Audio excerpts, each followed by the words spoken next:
Yau zan ɗaura ma Rufai da aure kuma a cikin daren yau. Ta yaya za a yi ka ce za ka ɗaura ma Rufai da aure a daren yau?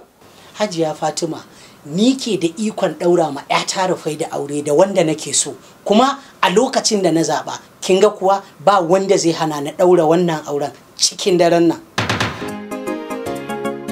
Auren dare yau na sun ci kai na damuwa.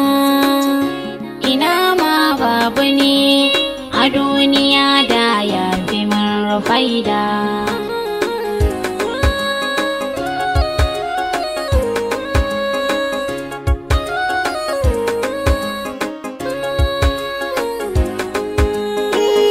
Komai daga rabu ne, Rufaida sai ki gamsuwa.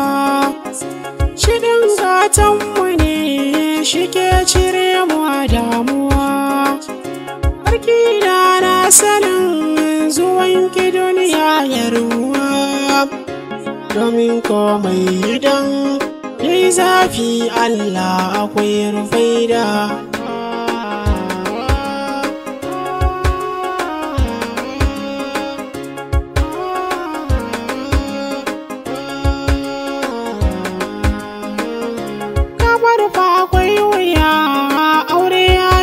Cikin